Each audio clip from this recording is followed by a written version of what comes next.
we are going to discuss as to the situation, positioning of this IR. We'll have to start from there. So where is this IR position, or the researcher position?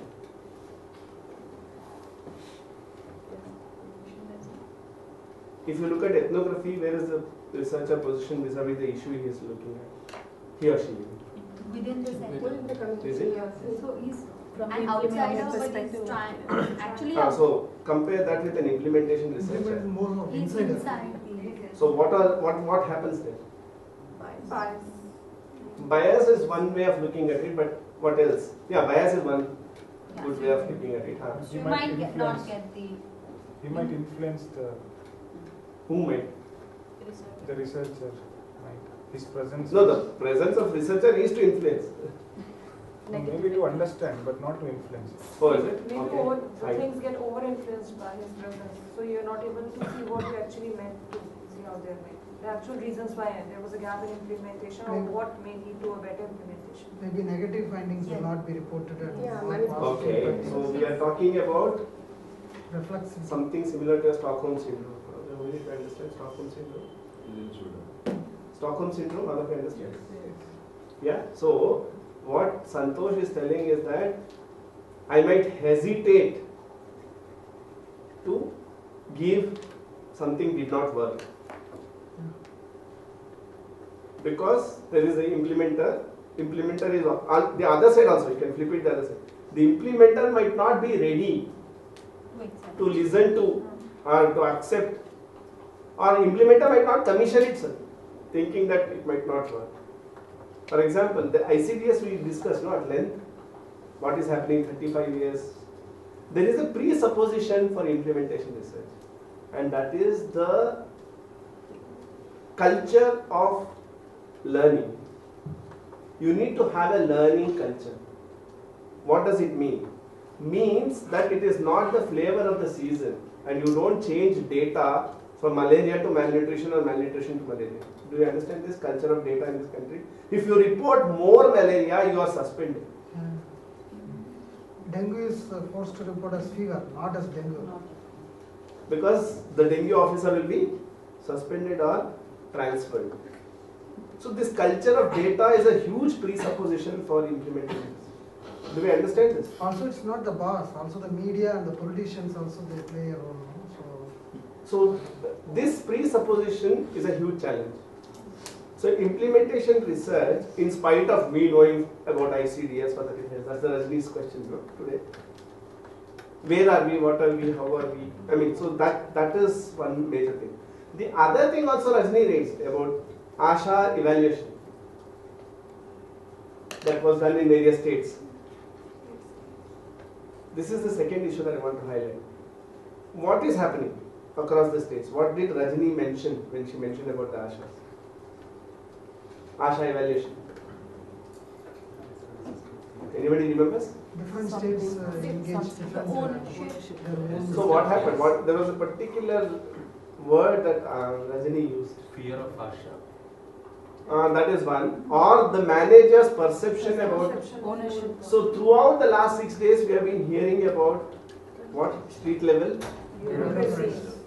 So if street level bureaucrats are going to act in various ways, where is the implementation research going to be positioned? Do we understand this? Also the problem, the next issue. One is the street level bureaucrats, the other is about the issue. Then also Rajni highlighted one thing called fidelity. What is that fidelity? All of us understand the word fidelity? Truthfulness or holding on to something, or from beginning to end will be the same thing. We'll think of ASHA and what is happening. When has ASHA succeeded? I mean, what does the evidence? What does the evidence show about when ASHA works? Institutional, increase in institutional deliveries. When she has higher incentives, maybe substantial incentives for a particular this thing. I don't know, because Maybe institutional more deliveries is involvement one of place where community. she's got best. More involvement of community is a good indicator. Like There are ASHA two is words describing community health workers. Either she is a lackey or a liberator. How many of us understand the word lackey? Chamcha? I mean, or somebody who is looking up to someone. Or a liberator means one who represents community. So, here is a fantastic idea of newborn care in Gadchiroli, where processes have been done for about 4 years, 5 years, about a system of community owned, what are they called in Gadchiroli? They are called a different name, no? Arogya Sati. So these Arogya Satis have Arogya Doot. These Arogya Doots have emerged from the communities. There has been a process with them, okay, of empowering them, of the community ownership and everything. So a process, when it gets converted to a product, that you put a community health worker, it will function. It's a huge implementation issue. So a process has happened for 4-5 years about community empowerment and all. As Rajini mentioned, when you are doing it at scale, maybe those processes of street theatre, of community building, of all those gets a little sidelined or cannot be done at that scale. So what happens? The learning that you had, the fidelity that you had here, when it becomes a product, Asha, just put an Asha and then she would become, she would deliver services in the same way that an Arogya Sati can do is the fidelities as well. Am I making it clear, all of you? Yeah. So implementation research comes with lots of these issues, that it raises these sorts of issues, that there is on one hand also the conflicting roles. The conflicting roles of an implementer wanting to get on with the job and researcher wanting to do more and more rigorous analysis. Are we seeing the tension there? All of you with me? The researcher wants to do more rigor. He wants to be to the last point, be very pakka about what he or she wants to bring out. At the same time, the implementer is tomorrow wanting to roll out Asha. So I cannot keep on telling that, oh yeah, I will look at what are the other characteristics of community health worker that will help, and so it might come at the end of 3 years, by which time the implementer should have all, because even the implementers, and that leads to the next one, the political scenario in which policies get implemented. So as we saw again, ICDS, the discussion, and again today morning Nakiran mentioning about the political nature of policies, that is also to be known in bit. So the big policies, what we call the big P, that's what I wanted to. The big P like policies, acts and all may not be so amenable to implementation research as the small P's, we call it the big P and the small P, like guidelines and management decisions. Do we understand this? All of us? So the big P is much more structural. So you keep on working here at your ground level, and then tomorrow for the DOTS program, there is a complete reduction in funding. Your implementation research says it has to be fantastically funded, in the sense that availability of medicines, everything. So tomorrow comes a health budget which doesn't talk about, or which talks about reducing the funding, or there is a larger policy level decision that DOTS will not be continued. So then, where is the implementation? So this big P is very amenable to political and structural factors. The small P's can still be better informed through implementation research. So the second point we talked about street level bureaucrats and role conflict. Learning culture we have talked about. Yeah, the immersion of the researcher itself is a problematic. For example, the funder might not want to listen to you. Even if there is, for example, if a research tells sustainability, where is the sustainability of this program? How are you going to do this plumpy nut or fortified atta program on a nationwide scale? Fortified atta? How many of us know this? So fortified atta program, somebody asks the sustainability or whatever. So as a funder, would I want to commission a research to find out in what context and what scale will fortified atta work? Again, the political nature, the political economy, we all need to understand. Yeah. So also, again, political processes, we are talking ethics of research. So again, it has to be considered. I mean, Rajni mentioned about how you generally have to elicit your processes, because you are all the more immersed into the situation. You need to also elicit your processes very clearly, very transparently. It calls for utmost transparency, because you are already into the system. You are making the larger system learn, and you are also embedded a sort of into the system. So it is very important that you maintain the level of ethics and rigor that yesterday Sureka and others have highlighted, and today Nakiran also talked about, and Rajini also talked about. So if you are not outlining your processes, if you are not outlining as to where you are situated, if you are not outlining all the things that you are doing, there is going to be huge issues of whom are you listening to, or who have you told about, and what are you looking at, and those sorts of things. Am I clear? Yeah? Okay, one question that was asked during the break to me was, why IR? Anybody? So we have talked about the problems also now. So why IR? Before moving to why I had another confusion, like kind of whom you will call implementer while doing implementation research. We need to define implementer also, because many of the time when suppose at district level, the CMHO is an implementer, and then there are others also. So those who is working in that system is implementer only, although they are implementing it or not. Yeah, no. Implementer doesn't have to be whether implements. I mean, whether he implements or not implements. He is in that position. Sorry. I think this is a very important question. Because, I mean, it sort of defines then the scope of your research. But if you actually look at today the literature on the policy implementation gap and implementation science, much of our thinking rests on the assumption that there is a policy that is made, and it's printed, and it comes in the Gazette, and then it's implemented.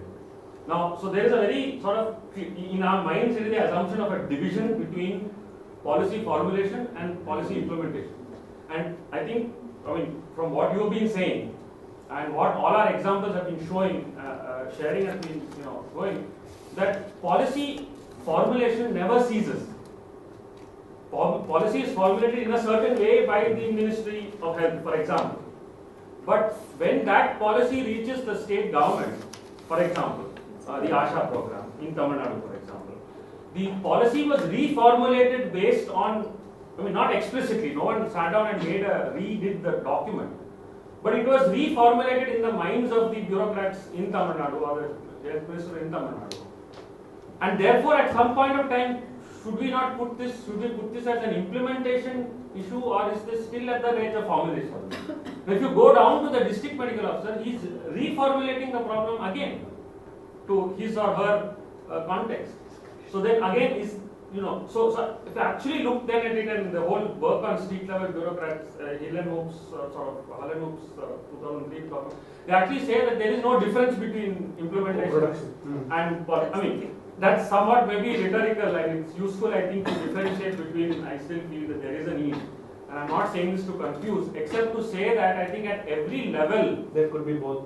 There is an active process of rethinking within a certain framework that is taking place, and unless one acknowledges that the district medical officer, the ASHA supervisor, the trainer, each of them are in their own way reinterpreting an policy, at the same time implementing it, you lose out and you say, "Kyun nahi kaam kar raha hai?" We told them, itna clear hai guideline, kaam nahi kar raha hai. Kaam nahi karenge na, because he is also doing the formulation. So I think that issue, I think we need to just flag. Kabir had a point, and then I just wanted to highlight, actually, just to reinforce what Rakan said, and since we already discussed in policy analysis part of our discussion about implementation analysis. So I just want to highlight that this is one of the major debates in the field. So the distinction between policy analysis, implementation research as a branch of policy analysis, particularly of what you call bottom-up or action-centered approaches of policy analysis, in which you try and understand the implementation policy link as a series of social relationships, and you try and unpack that better. Whereas with more WHO-based framing, typical framing of implementation research, this is based on understanding the why particular interventions don't work in particular setting. So there is no, they are equally valid questions, and but there is often a kind of a methodological tension between these two. And in fact, if you look at the first paper we gave to you, which is HKSR framework, framing the questions. There's a little box item which actually describes this particular methodological tension. One thing which came into my mind when I think of implementer and policy maker, for a block, for a ASA, a BMO is a policy maker, for a BMO, CMHO is a policy maker, and for CMHO, state wale is a policy maker, state wale national is policy maker, maybe WHO and UN, the state national government is a implementer, and for That's called co-creation. Everyone is Bill Gates. Salima and then Rajin. So well, I just wanted to sort of understand between the difference between implementation research and maybe evaluation research or a mid-term evaluation that we do. So is it that we focus more on processes here and more on outcomes here? Would that really be the critical difference? So two things. One, my point to him was, it's not that, it's never so beautifully direct. Like the ASA supervisor is the BMO and the BMO is the CMO. I wish it were, but it never is. It's all, the policy for the ASA is set at the national level. Yes, it's reinterpreted in different ways. Yeah. But so the BMO is never the direct supervisor of the ASA. So when we say implementer, it could refer to many, very different categories. Salima, to your point about evaluation, I'm just going to venture, and I think other people should also chip in. Is evaluation research then the same as implementation research as a midterm evaluation, because you're looking at what went wrong, what went right? I think implementation research has an added dimension of being able to contextualize and say, okay, this worked well here in this context, and if we were to take it to another context, what would we need to do to the model to make it work? I think there's that. Midterm evaluation, you're very focused on that particular intervention. It's timing, it's in that sense. These are the certain strategies and this. But in implementation research, we look at what worked, what didn't work, why it worked, and would it work somewhere else? I think one of the issues is the fuzziness. And I think that's a reality in health policy, Indian health system. Now that fuzziness, I think, has to be acknowledged, and we have to evolve a sort of system to deal with that fuzziness.